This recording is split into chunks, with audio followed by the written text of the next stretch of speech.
ప్రస్తుతం ఉన్న పరిస్థితుల్లో పక్కింట్లో ఏం జరుగుతుంటుందో కూడా మనకు తెలీదు.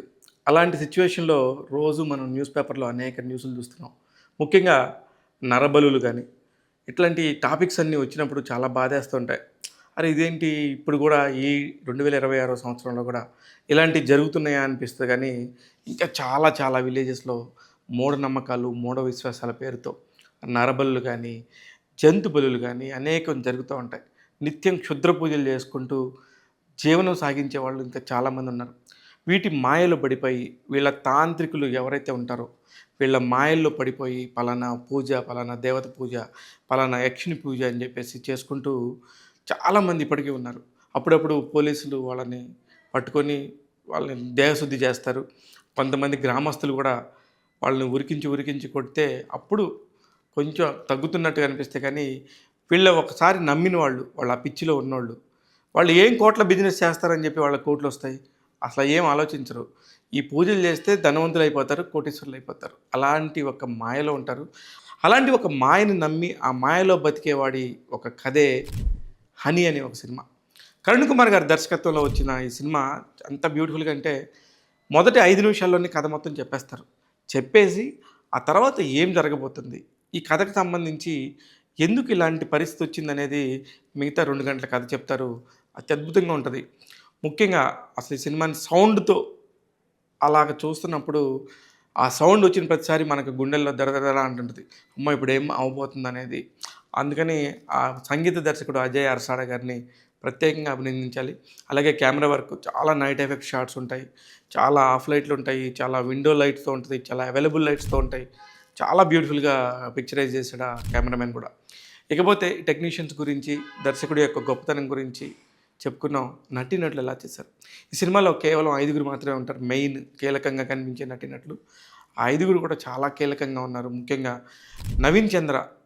నవీన్ చంద్ర గురించి మాట్లాడితే అసలు హీరోగా పనికొస్తాడు, విలన్‌గా పనికొస్తాడు.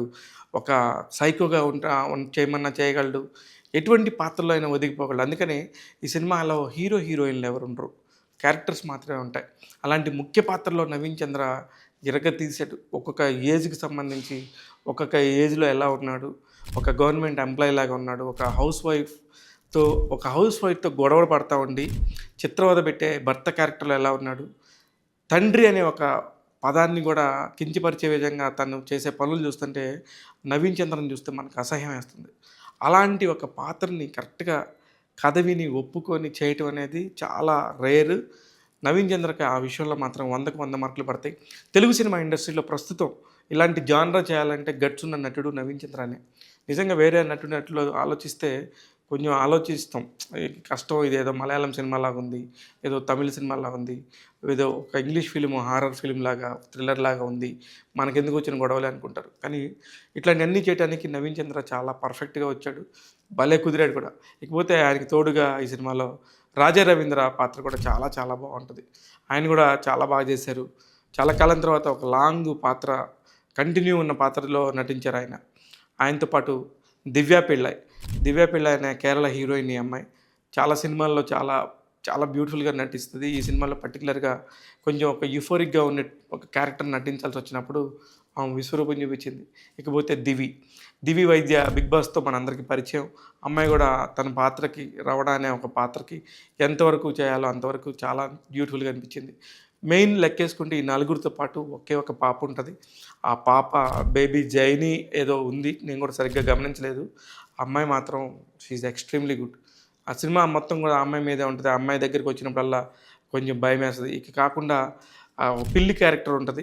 ఆ పిల్లి క్యారెక్టర్ కూడా ఈ సినిమాలో చాలా ఇంపార్టెంట్ రోల్ ప్లే చేస్తాయి. ఇది ఇంతే కాస్ట్. ఇక్కడ కాకుండా ఒక ఇల్లు, ఒక ఊరు, ఒక చిన్న చిన్న లొకేషన్స్, అంతే కథ. మొత్తం ఒక ఇంట్లోనే జరుగుతా ఉంటది. అందుకని దర్శకుడు కరుణ్ కుమార్‌ని నిజంగా మెచ్చుకోవాలి. అంటే మనం సినిమా అనంగానే ఎక్కడెక్కడో ఊహించేసి మినిమమ్ ఇన్ని కోట్లుండాలి, అన్ని కోట్లుండాలనే లెక్కల్లో ఉన్న రోజుల్లో ఒక మంచి కథని ఇలా తీయొచ్చు అని చెప్పి చూపించడం అనేది నాకు భలే నచ్చింది. చాలా చాలా బాగా చేశారు. అందుకని ఈ సినిమాని ఖచ్చితంగా చూడండి. కానీ ఈ సినిమాలో అన్ని పాజిటివ్సేనా? నెగెటివ్స్ లేవా అంటే ఉన్నాయి. డెఫినిట్‌గా ఉన్నాయి. మనం పట్టుకుంటే ప్రతి దగ్గర కూడా ఇదేంది ఇది ఇక్కడ ఇది తప్పు కదా! ఇది అందరికి తెలిసిపోయిద్ది కదా! ఎట్లాగైనా దీన్ని ఎంత ఆపగలరు? ఇట్లాంటియన్నీ కూడా తెలిసిపోతాయి. ఇప్పుడున్న సోషల్ మీడియా యుగంలో ఒక చిన్న పిక్ బయటకు వచ్చినా సరే మామూలుగానే అన్ని విషయాలు తెలిసిపోతాయి. అలాంటప్పుడు ఇది పెద్ద తెలుసుకోవటం ఎన్ని కాదు కానీ ఓకే. సినిమాని లాగా చూస్తే గనుక ఇది ఓకే అనిపిస్తాయి. కానీ సెకండ్ హాఫ్‌లో కొంచెం మధ్యలో మనకి గమనిస్తే ఒక సీన్‌కి, ఇంకో సీన్‌కి మధ్యలో ఇంటర్‌కట్ షాట్స్ ఉంటాయి. ఆ ఇంటర్‌కట్ షాట్స్ కూడా ఈ సినిమాలో అవసరం ఉన్నా లేకపోయినా 6 సెకన్లు, 7 సెకన్లు, 8 సెకన్లు ఒక్కోసారి చాలా సహనంగా ఉండాల్సొస్తది. అది ముఖ్యంగా సెకండ్ హాఫ్‌లో. ఫస్ట్ హాఫ్ వరకు కథ అలా ఎళ్ళిపోయింది. సెకండ్ హాఫ్‌లోకి వచ్చేసరికి ఇంక మనకు తెలిసిపోతుంటది ఇక్కడ ఏం జరగబోతుందనేది. అయినప్పటికీ కూడా ఆ షాట్స్ కొంచెం ఉన్నాయి. అంతే తప్ప మిగతా అన్నీ కూడా పర్ఫెక్ట్. 2 గంటల పాటు ఆ రెప్ప వాల్చకుండా చూస్తాము మనం. చాలా చాలా బాగా తీశారు. ఇకపోతే ఈ సినిమాలో ఇంకా బ్రేక్ అంటే ఇది ఇది చాలా అద్భుతం అనుకున్న ఒక పాయింట్ ఏందంటే, ఇలాంటి ఒక బిజినెస్ కూడా ఉందా అనే ఒక కొత్త రకం బిజినెస్‌ని ఈ సినిమాలో మాత్రం చెప్పారు. అది మాత్రం నాకు నచ్చింది. అంటే మనం బ్రేకింగ్ న్యూసుల్లో, రోజు పేపర్‌లో ఇట్లాంటియనేది చాలా చాలా చాలా మామూలుగా సహజంగా చూస్తుంటాం. నిన్న మొన్న చర్లపల్లి దగ్గర ఒక సూసైడ్ ఎందుకు జరిగిందో తెలీదు ఇంతవరకు. అట్లాగనే గతంలో కూడా మనం చూస్తే ఢిల్లీ దగ్గర ఒక 9 మంది చనిపోయారు. ఒక ఇద్దరు కూతుళ్ళను చంపి మదనపల్లి దగ్గర ఒక కేసు. ఇట్లాంటి కేసులు మనకు తెలియకుండానే మన కళ్ళ ముందుకు వచ్చేస్తా ఉంటాయి. ఆయన ముందే చెప్పాడు దర్శకుడు సినిమా ప్రారంభంలోనే. అనేక కథనాలు ఎక్కడో పేపరు పేజీలు తిప్పితే 4గో పేజీ కార్నర్‌లో ఒక మూలన పడే ఒక న్యూస్‌ని ఒక న్యూస్‌లాగా కనబడిద్ది గానీ, కదిలిస్తే ఇంత ఇంత గొడవ ఉంటదన్నట్టుగా ఒక అద్భుతమైన టాపిక్ తీసుకొచ్చారు. చాలా చాలా నచ్చింది. ఇక ఫైనల్‌గా 'హనీ' సినిమా అనే టైటిల్‌కి ఆ పేరు ఎందుకొచ్చిందంటే, అందులో కూడా ఒక ఇంపార్టెంట్ క్యారెక్టర్‌ని భలే తీసుకొచ్చాడు. అన్నీ కూడా పర్ఫెక్ట్ కుదిరాయి. ట్యాగ్ తెలుగు 'హనీ' సినిమాకి ఇస్తున్న రేటింగ్ 3.25 ఔట్ ఆఫ్ 5. నేను మీ శివమల్లల. నోట్ ఇక్కడ ఖచ్చితంగా నేను చెప్పాలనుకుంది మర్చిపోయాను. అదొక్కటి మాత్రం ఖచ్చితంగా గుర్తుపెట్టుకోండి. మీ చిన్న పిల్లలు ఎవరైనా ఉంటే మాత్రం సినిమాకి తీసుకెళ్ళొద్దు. అది అంటే కొన్ని పర్టిక్యులర్‌గా కొన్ని మనం చూడకూడదు, చూపించకూడదు చిన్న పిల్లలకి. ఇది అడల్ట్ పర్లేదు. ఆఫ్టర్ 15, ఆఫ్టర్ 16 చూడొచ్చు కానీ అంతకు బిలో పిల్లలైతే మాత్రం కొంచెం ఎళ్ళకుండా ఉండటమే బెటర్ అనేది నా ఫీలింగ్.